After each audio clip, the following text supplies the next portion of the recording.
vlog today is about physical self. First, we'll be having a facial skincare routine, then followed by physical fitness to enhance our physical self. So we'll be using these products. First, we'll use this, followed by this one, then this one, then this, and lastly this. So let's begin.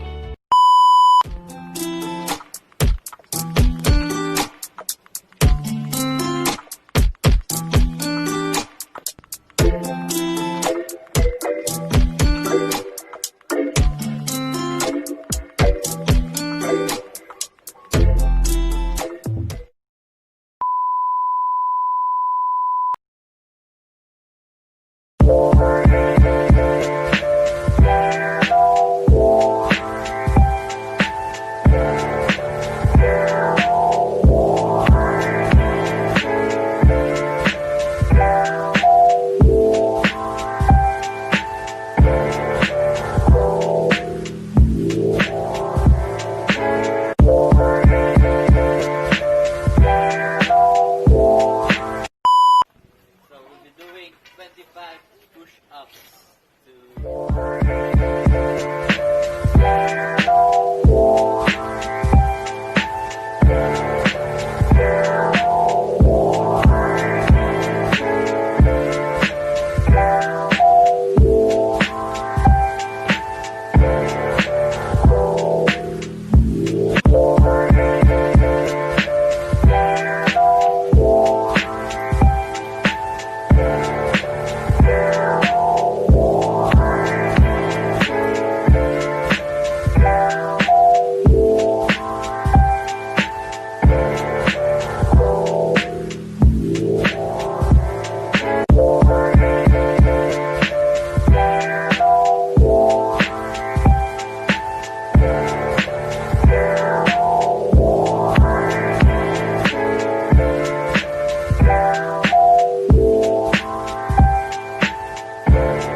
Hello guys! Welcome back to my channel, and my name is Ranalyn Alsarian, and I'm so happy and feel excited to share with you our lesson to discuss about the material self.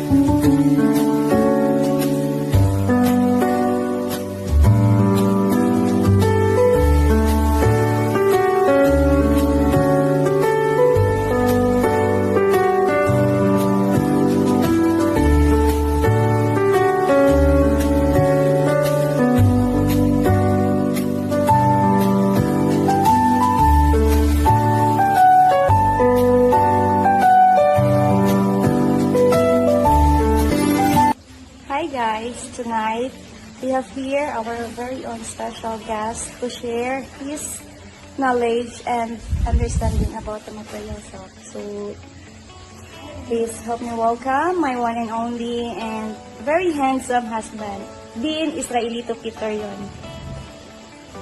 Hello, good evening. Hi attorney, anong masabi mo about the material self? Well, in my own humble understanding, material self is what we see in a person and what does a person see in himself. So, his body, his clothes, his family, all of such physical matters which he considers as his own would reflect his, or would be considered as the material self. So, when we say material self, everything that can be seen by other persons would constitute his material self. So it is a reflection of his own identity. Like for example, a person's clothes, a person's appearance would reflect of his characterization of himself, the way he views himself, and that's what he exudes to other persons. Because a person who is simple will just dress simply. A person who is somewhat flamboyant would dress himself or herself as flamboyant. And a person who is intellectual would dress himself very simply. So it's the thing that we see in a person, and that thing that we see in a person is actually a reflection of that person's characterization of himself. That, in essence, is what is my understanding of the material self. Thank you, Dean. Thank you very much.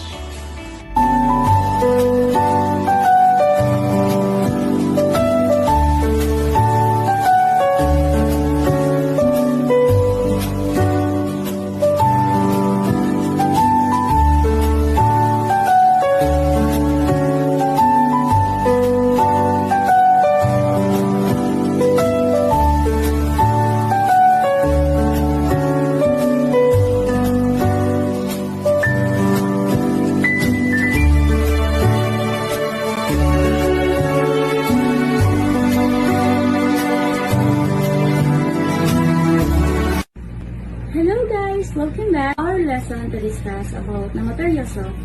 Have you ever heard what is material self? Ano ang nasa isip ninyo? Ang pagiging materialistic? Like, gusto ko ito? Or ito? As we are talking about the material self, kasama dito ang mga tao, lugar, at bagay. Because material self refers to tangible objects. All of our assets like cars, gadgets, that is all part of material possessions. Okay, our innermost aspect, that is why a lot of people are so concerned about their body. Concerned about being healthy, so they work out, some spends of their money, time, and effort for the sake of it. Next is the family. Our family is considered as an important factor of our material self. Having our own family make us feel we are part of it, and being part of it, now we have a place called home, which we can share our happiness, sadness, our laughter, and bondings together. Material self constituted by our bodies, clothes, family, and home. Even my pets and plants too. Like me, I have a cat and dog. At mga bulaklak. Material self, mauni ang mga butang inyong makita, magulitan, mastorya. That is how material self works. Alam niyo ba na ang material self has a 4 dimensions? First is material self projection. We as a person have something to project with somebody. For example, ganahan ka magpakita sa ubang tao o butang like gadgets, cars, kay because kaya nimo ug naa kay kakayahan na mapakita na. Second is materialistic evaluation of others. We are judging others based on material possession we can see from them. For example, it can easily say that person is rich or poor because of the things he or she acquired. Third is emotional self-assurance, assuring ourselves that we are doing good. Like, nakalipalit na building, property, you are so happy because you possess a lot of things. And the last dimension is self-deservingness. This is payback time. So that is how our material self works. Accordingly, self is very fluid. Means it can easy to change. For me, the real self is who we actually are. It is how we think, how we feel, look, and act.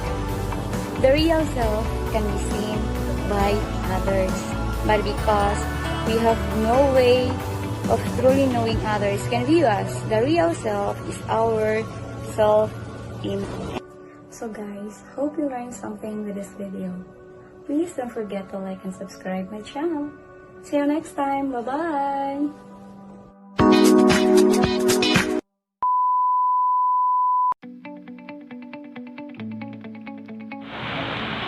Hi everyone!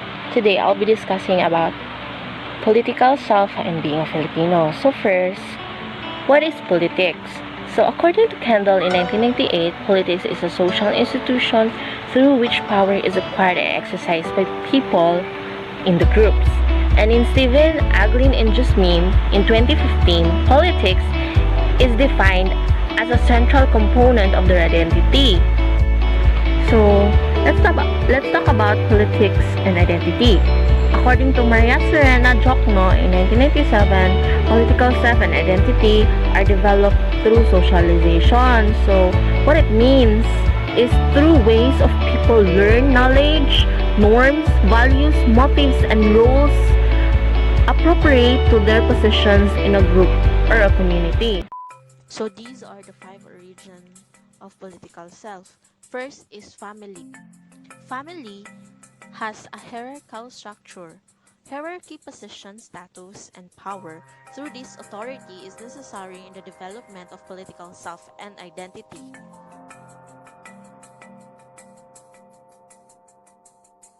Second is school.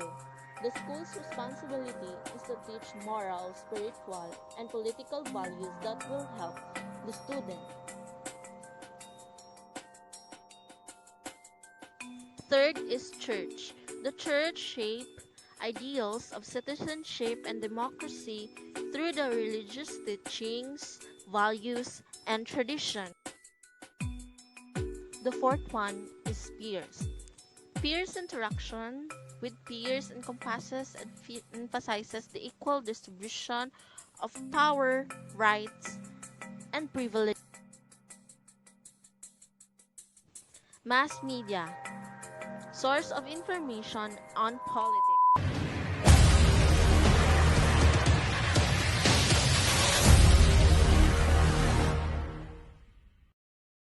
So hi guys, welcome to my video, and we're gonna talk about digital stuff. Before technology came, we had a simple life and there's no secrets. We read books, write on a paper, travel to other country and communicate with other people, and express our feelings and call it our true self. Today, technology is everywhere. Technology makes our life easier, and in technology, we're creating this digital self wherein we are protecting ourselves to insult and danger. First, let us define digital self. Digital self is what we are in this digital world. In the last 15 years, we have been introduced to World Wide Web, emailing, Facebook, Twitter, cell phones, online games, and etc. All of this technology or social media has come at us so fast and furiously that we haven't had the time to think about how our relationship with it shapes our very identity. Why do we have to have a digital self?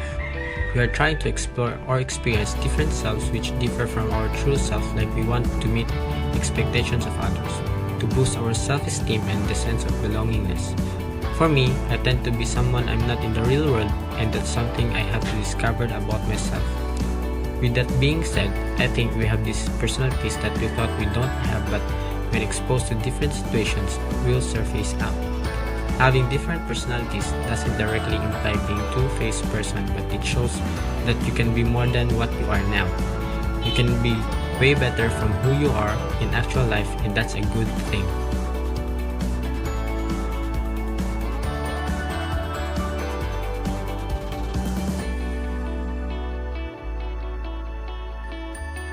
Like it or not, we all have a digital self, a mask that we put on to engage a digital world. In the last 15 years, we have been introduced to World Wide Web, emailing, chat rooms, online shopping, cell phones, internet gambling, internet pornography, MySpace, Facebook, texting, sexting, tweeting, iPads, search engine sites, Foursquare, and Wine.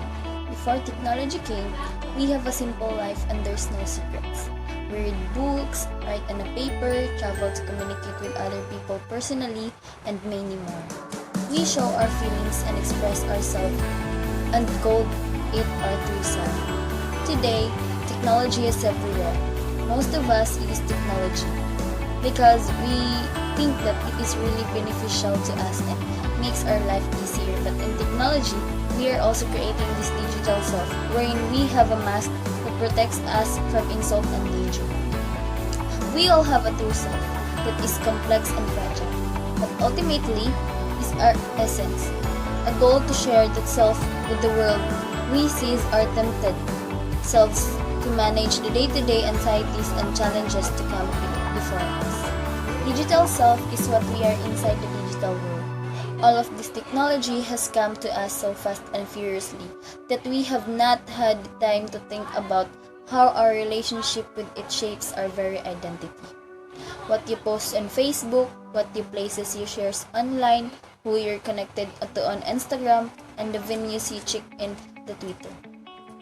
All say something about your personality, and increasingly, it's a process people manage with meticulous data.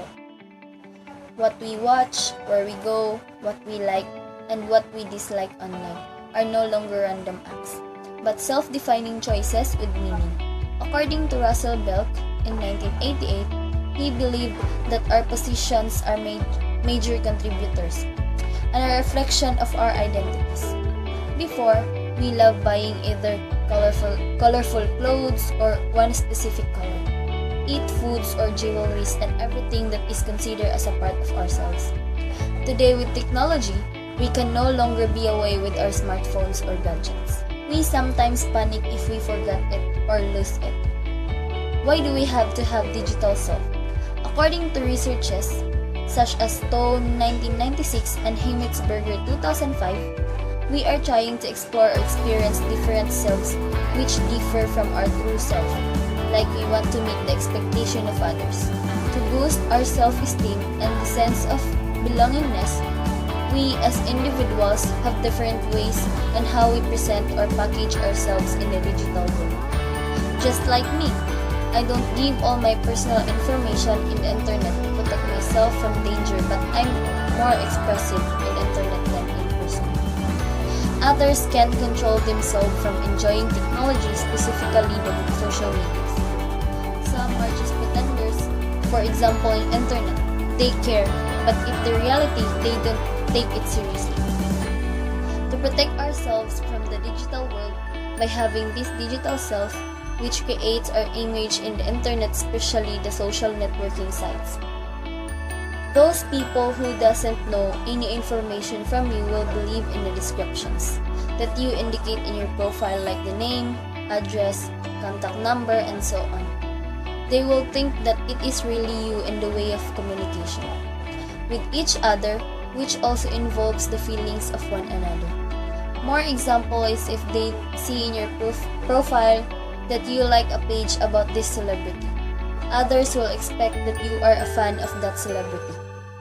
People nowadays thought that every information we found on the internet are all true.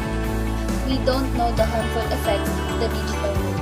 In fact, the digital world has given us greater opportunities to express and show our identity in any form we want to. But what we all need to remember is, how will we feel if we go so far to express ourselves differently online that forget what reality is? The world today is digital, and we, ourselves, construct in it. So what's up guys, this is Ariel from Bachelor of Science in Accountancy, and to this video, pag-uusapan natin kung ano ang na-experience ko during distance learning. So alam ko na tayong lahat ay prefer natin ang traditional learning than distance learning kasi mas effective ang traditional learning. So during pandemic, patuloy pa rin tayo nag-aaral using distance learning. So guys, we know tayong lahat ay naka-experience ng mga difficulties, problems during distance learning. So marami akong nadaanan ng mga problema at difficulties sa distance learning. So guys, una, poor internet connection. So during exam, mawala ra kalit ang So pag mawala ang connection, ang Google Form muluding og usab. So magbalik na po ka sa pinakauna. Ikaduha, social isolation. So tayo mga estudyante ay di gaano nagko-communicate to other people. Sinasarili lang natin ang ating mga problema. 3. Distance learning does not offer immediate feedback. Sa sobrang kadagan sa mga students, dili ma-accommodate tanan sa pag-reply sa paghatag og feedback sa mga students kay tungod dagan pag ipang-asikaso ang mga teachers na mga important matters. So guys, mo tong experience during distance learning.